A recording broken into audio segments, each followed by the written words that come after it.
Hey guys, welcome to the first edition of our mentor interview series. My name is James Scully. And I'm Lena Gonzalez. And today, on our first wall-breaking mentor interview, we have the wonderfully talented Chelsea Bonosky, who has performed 6 different roles for the Interactive Theater Experience, Sleep No More. So welcome. Thank Welcome. you. Hey. What I want to ask you first is, now you do dance and you do theater, correct? Yes.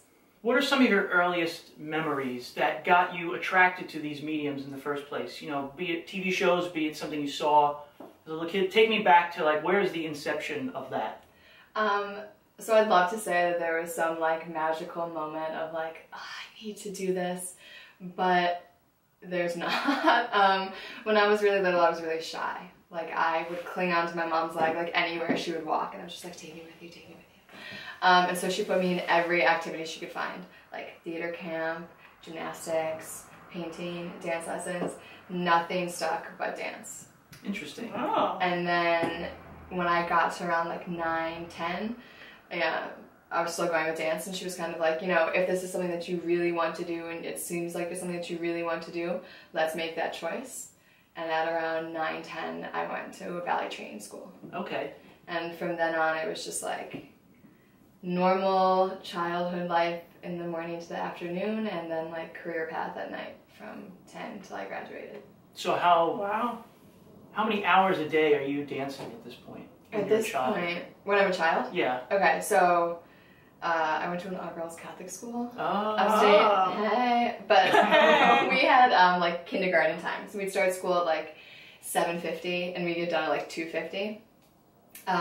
So I'd be there around that time till around like, the afternoon. And then class would start at either 4 or 5. So I'd go right from high school to there.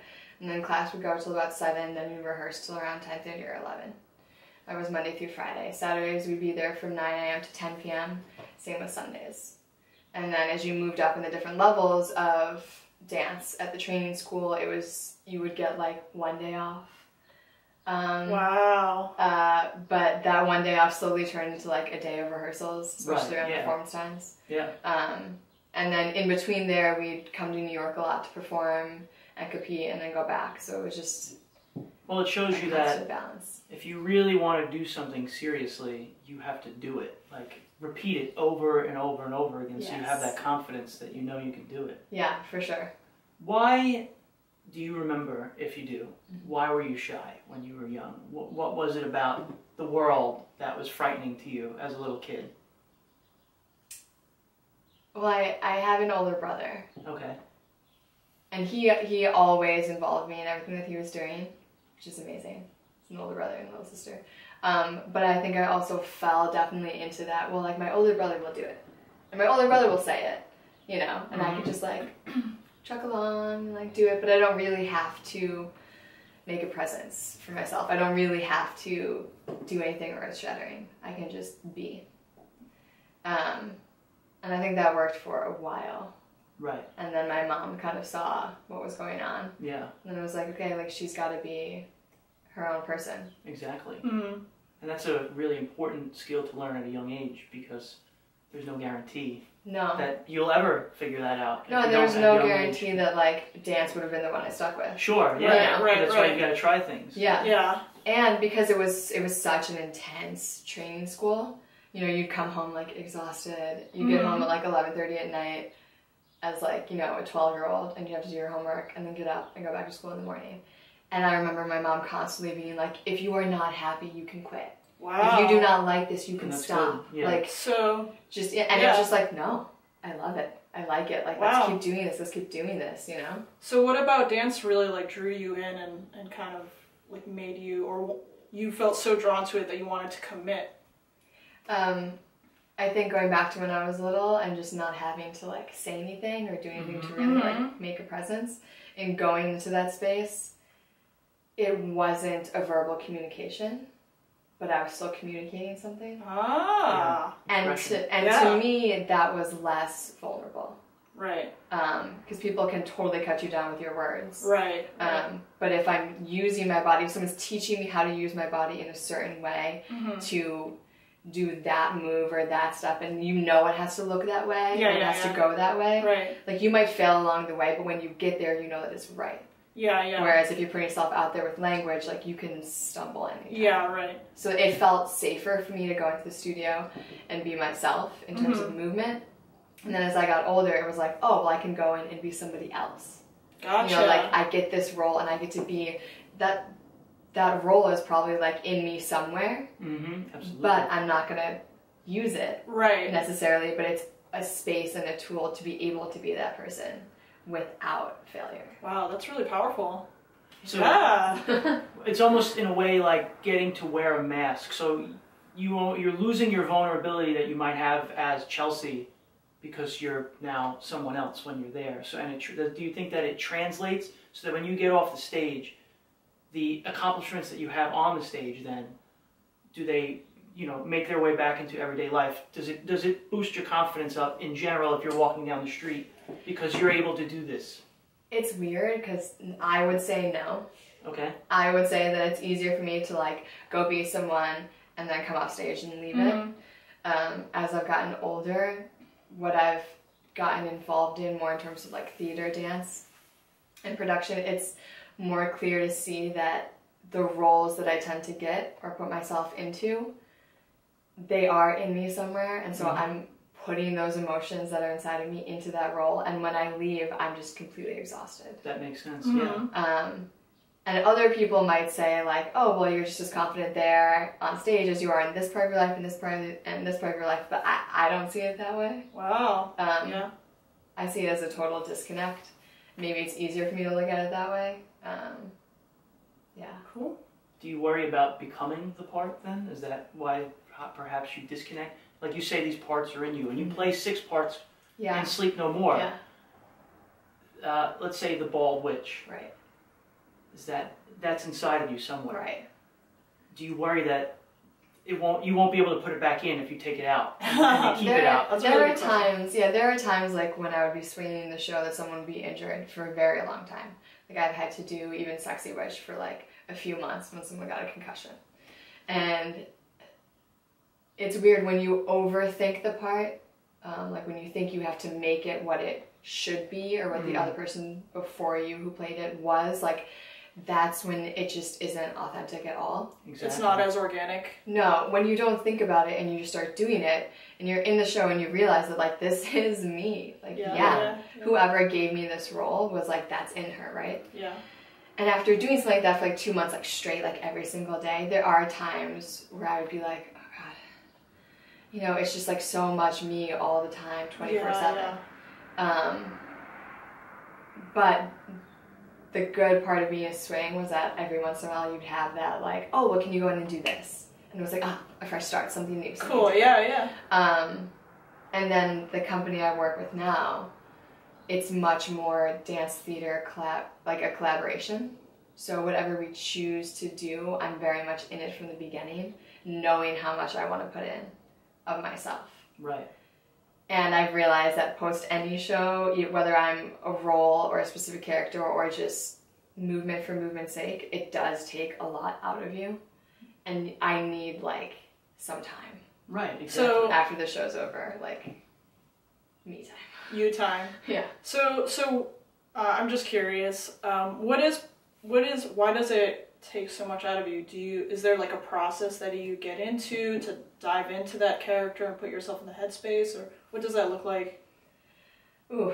Well, so for the show, for Sleep No More, like those roles are carefully crafted characters. Like they are, when I got hired, it was like, you need to watch this film, you need to read this book, like this is how the character was developed. And not only did I learn the history of how the character was developed, some rehearsals would be pure movement rehearsals, and some we would just be sitting and the director would be like, okay, so now you know how we craft the character. Who is it for you? How does she walk? What does she look like when she wakes up in the morning? Gotcha. Who does she talk to? Who does she not talk to? Like, does she button that top button of her dress or does she not? Why doesn't she? Like, making that person you. Right. Yeah. It's like melding it seamlessly. Right. So when you go in and you're about to perform, like, yeah, you have to warm your body up, you have to be ready physically, but going into it emotionally, you have to get in a whole different headspace. Like, who is this person? tapping into that part of you that's in there, as well as like what's been developed. Right. With Adaberg, the company I'm with now, like we're working on creation based on Rappaccini's Daughter by Nathaniel Hawthorne. And we're kind of mixing that along with the original Sin. So it's a pretty heavy tale. And going into rehearsal every day, it's kind of easy. It's like, be physically ready, let's make this work, let's create this, let's develop this. But when you start getting closer to the performance time, it's like, okay, whole different beast. Oh yeah, like you have to be physically prepared, mentally prepared, and emotionally prepared to be drained at the end of 45 minutes of pure dancing and storytelling. Like, and if you don't put it all in, you can feel it, and you can also feel the audience feel it. The audience feels it too? Yeah. Huh. I hope that answered your question. Yes, it did. Okay. That's an interesting point that you made indirectly. When we talk about vulnerability and having no fear of it, or losing the fear of it enough to go out and accomplish the tasks that you do, I think it's true that if you don't leave everything on the table, if you don't empty the toolkit, you know you've held back, so you didn't actually accomplish that because you know in your set, like you said, when you get it right, you know it, and it feels great, and the elation from that comes because you've left nothing on the table in the end. Yeah, and there's even moments where you get so lost in it, and then you might come off stage, and you might finish the show at the theater, and you're like, damn, that sucked, man. Oh. Like, I was so not in it. Like, I was just like there, but I wasn't there. And then you hear people talk about it, and they were so moved by it, and you're like, oh, like, I got totally just like in some sort of like bubble kind of of this piece that you kind of like transcend what's going on. And those are the best performances for me. When I feel like I didn't give my best, but it wasn't because I wasn't trying. It's because it's what I love to do, it's what I'm meant to do, it's what I'm supposed to do. And when I get in that zone, I just go there without even thinking. I'm putting it all out there, I am. And people are more impacted by it than when I'm like, I need to make this something, I need to make this zone, I need to give them all. Like, I just, and it's the same for life. Like, when you try to make something work, when you're supposed to make something happen, when you should do something, that's when it doesn't work. When it's so strictly choreographed. Yeah. Yeah. Yeah. Versus just like going with the flow and just going with what you feel is true to you in that moment. Yeah. Yeah. For sure. Cool. Do you want to ask her about interacting with the audience at Sleep No More?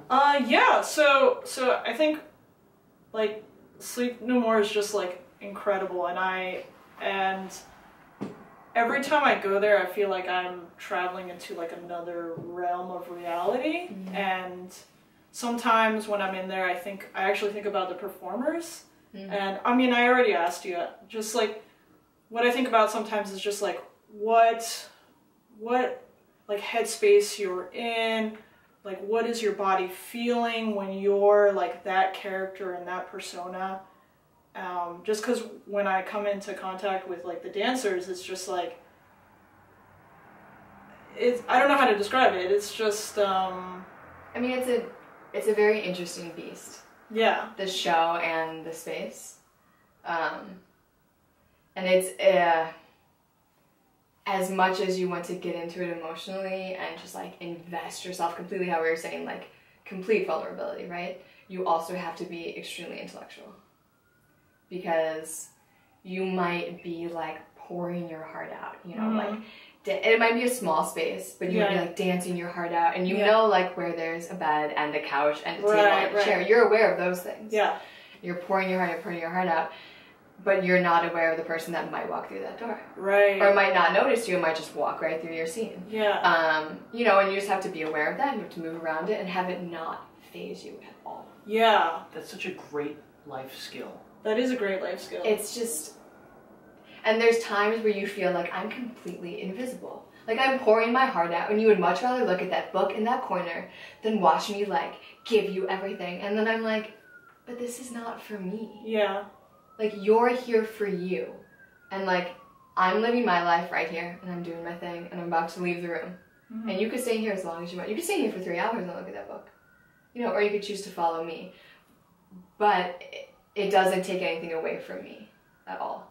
And that's comes with being you. You know, like, when you are trying to be something you're not, then you're worried about what that person might think. But because you're living your passion, whether there's 100 people, 1 people, 1,000,000 people cheering you on, you're cheering you on, and that's what like matters most. Yeah, and I want that one person to have an amazing experience. Yeah. Whatever that means. Like, when I first started, I was doing the nurse up on the 5th floor in the hospital, and it can be kind of quiet up there sometimes. It's sometimes a little desolate up there. Yeah. Yeah. And, you know, there were times where I was like, ugh, there's no one up here. Like, is that because people just don't make their way? They don't make their way. It's so overwhelming. Yeah. And there's not that much, like, action that goes on the 5th floor. It's much more about the dynamics of the space. And when I first started, I was like, there's no one up here. Like, I don't want to do this solo. Right. I want, like, so many people to be here and watch me and blah, blah, blah. Yeah. And then there was one night, and there was just this one person standing in the autopsy room. And I was just like, I'm going to do this just for you. And I did the whole solo on this autopsy table just for this one person. And it was just, I obviously don't know what that person felt, but for me, it was just like this wave of, like, relief. It's not about you. Yeah. Like, this is not about you at all. Yeah. Like, you're involved in an art form that can't be contained. That's the point of this. You can't, even if you tape something, it's not the same as, like, seeing it, like, live, you know what I mean? This moment is gone in 2 seconds. That dance is over in 2 seconds. You know, like, it's about that moment with that person in that space. That's it. Yeah. You know? Yeah. And of course, I'm in the show like, oh my god, this is happening, and this person, this time to shine. Yeah, this person was probably like looking at a piece of chalk. But yeah. Yeah, that's really powerful. I wouldn't be so sure though, because your energy would be so transformative. It would be like intoxicating to that person in the room. That you're giving this person a one-on-one show like that.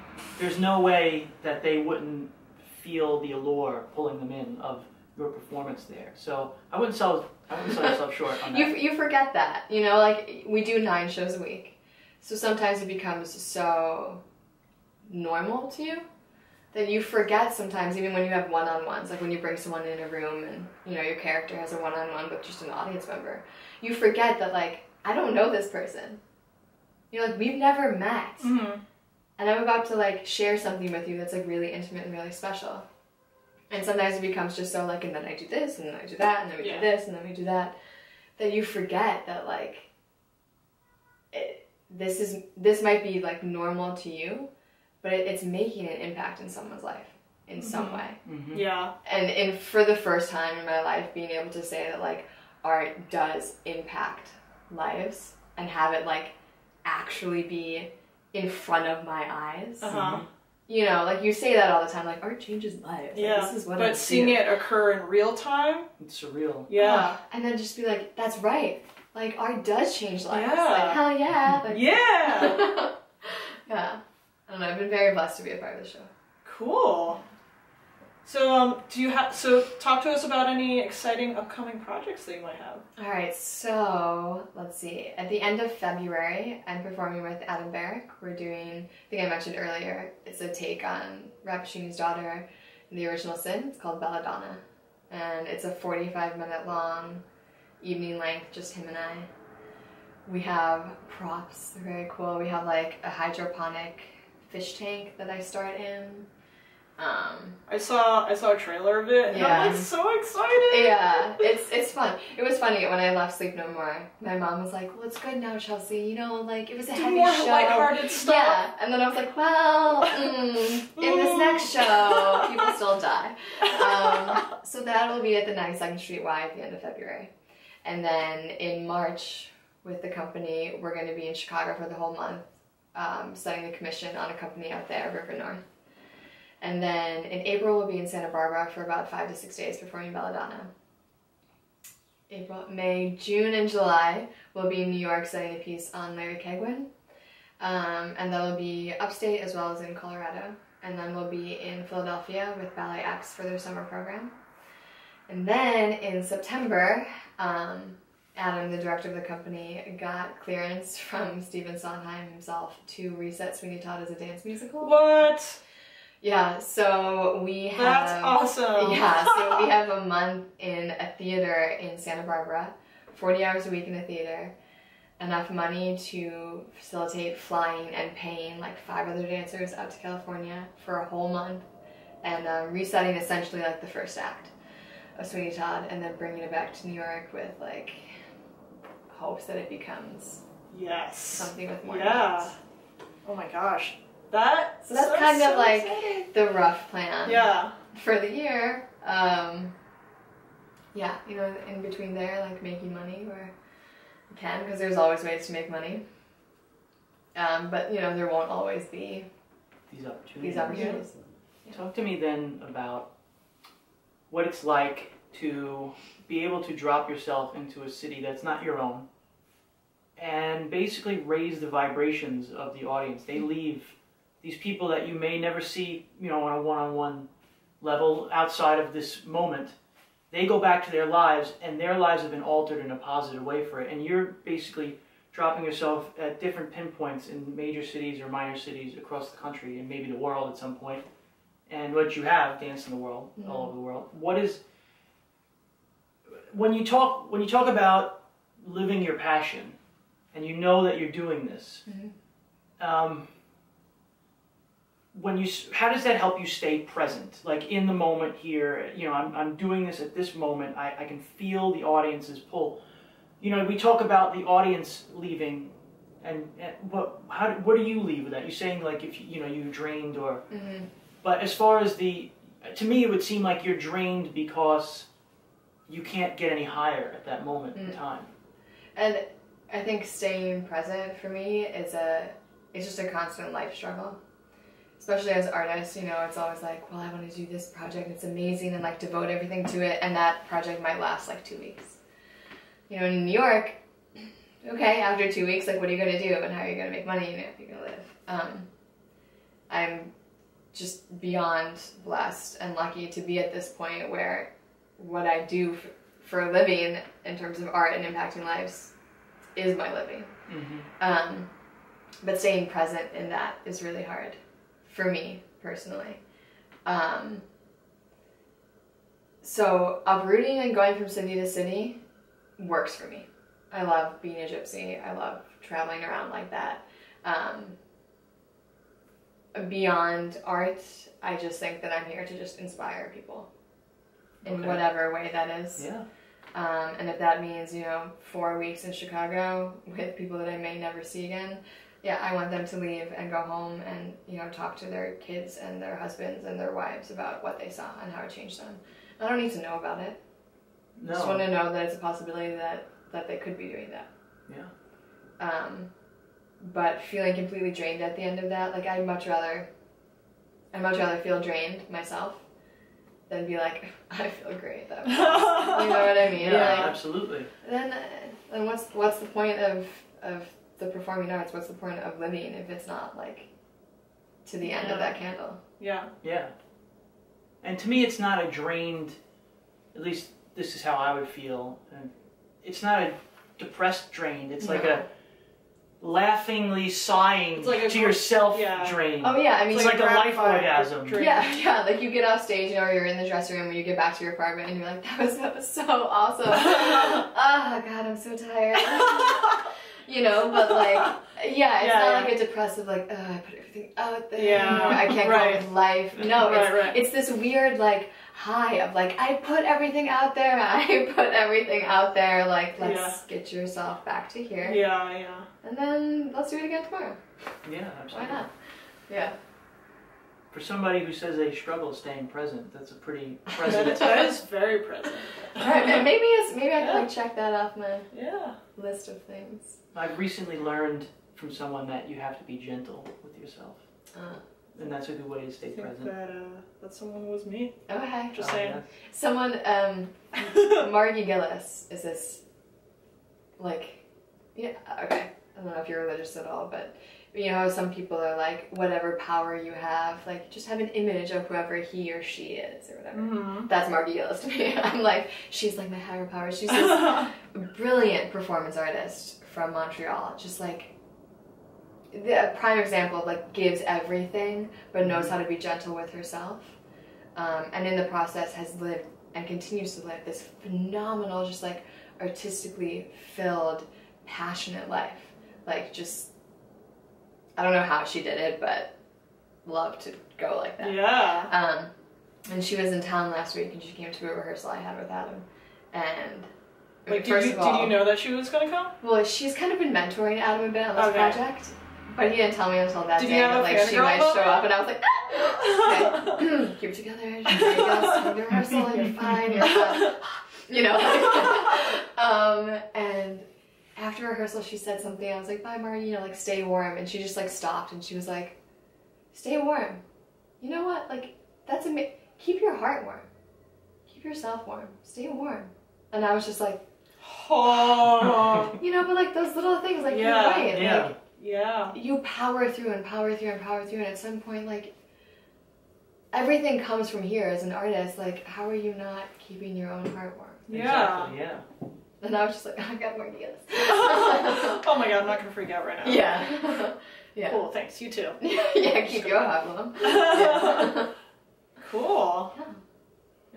Yeah, so one of the things that we want to promote with the WallBreakers is, and you've done a great job of it without me specifically asking you, is we want these to be very actionable. We want people to relate their experiences, but in a way that somebody who's not a dancer or somebody who does something else can look at it and go, oh, okay, you know, you as a child did a lot of experimenting and you found your niche. That's a great way to figure out who you are. You know, you have to get out there and do things. But as far as conquering a fear of vulnerability, or, you know, to the point where fear can keep you in a closet, what kind of advice would you give someone who might be butting up against that wall and they're not sure how to break through at this moment? Like, what would you tell somebody? You're always going to be afraid of something. Okay. You're always going to be afraid of something. So if you just break through that wall, there's still going to be something on the other side of the wall that you're going to be scared of. And the other side of that wall, and that wall, and that wall. Like, just do it. Literally, just do it. I auditioned for Sleep No More 3 times. 3 different times. And I got to different points every single time. And every single time I was like, I'm not going back again. Like, screw them, like, whatever, blah, blah, blah. And I went back again and got cut. And it was just like, can someone just tell me, you know? Yeah. And when I went the 3rd time, my friend was there with me. He got a call, like, the next day. He, like, texted me. He was like, did you hear from them? Whatever. I did. I'm in, blah, blah, blah. And I was just like, I didn't. Oh. Fine. I'll stay in this office job. You know, like, whatever. Like, maybe this is just not it. I'm done. Like, I'm done. And I very well, right then and there, could have just, like, written it off. Yeah. Been like, I'm scared to get rejected again. In any capacity. Like, I'm making money in this office job. Why don't I just not do this? You know, like, I can paint on the side. I'm still an artist. And I remember going to a yoga class that night and just being like, okay, you just need to, like, get out of your head for a second. And as I was going into the class, I got an email, like, we'd like to offer you a contractual agreement. Please come in. And I was just sitting there and I was like, there was a space there for something that needed to be filled. And if I was afraid to enter myself in that space, something else would not have met me. And what met me was that show. And if I wouldn't have stepped into that clearing, like, I don't know, I would probably still be in my office job.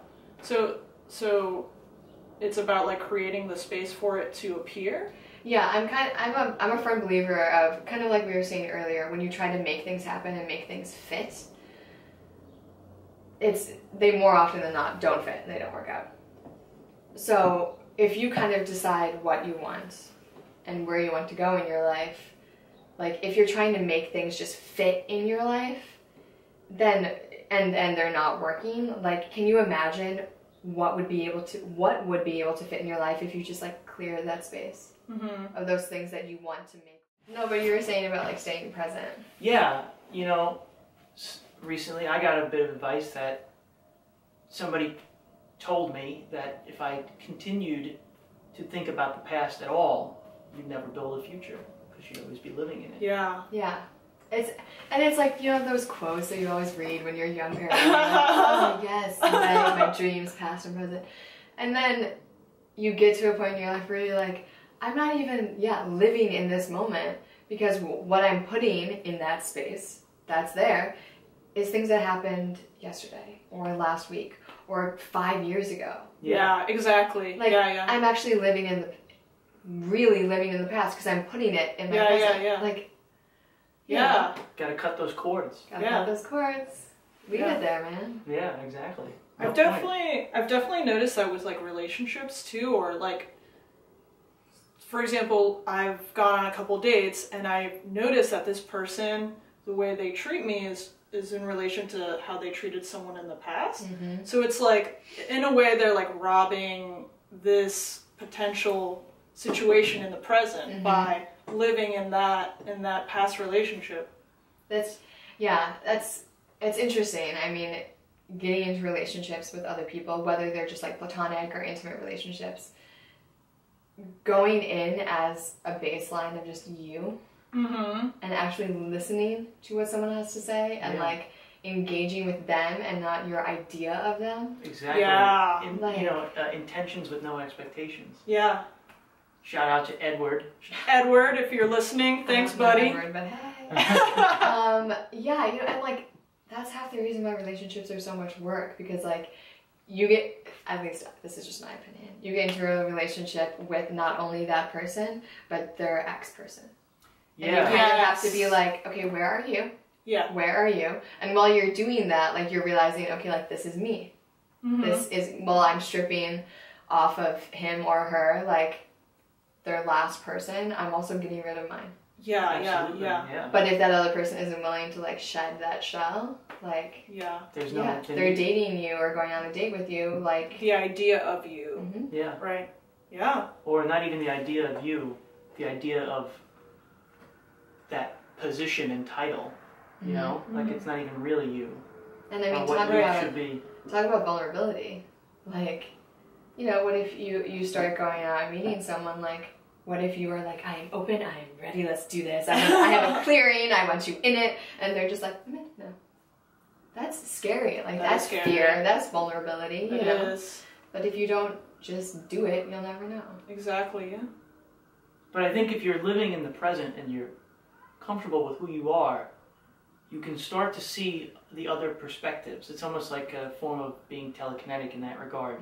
Because when somebody turns you down, I don't think your reaction is immediately like, oh, but it was something that I did that caused this. You look at it and you go, oh, well, he's 6 months removed from a 9-year relationship. Right. You know, he's not over that. Oh, he's been working 60-hour weeks, blah, blah. He doesn't have headspace. You start to make those proper allowances for other people. And it's not like excuses for why it didn't work out for you. It's what you said earlier about performing. It's not the you show anymore. Right. It's about everybody else. And your relationship to them. Right. The context. Right.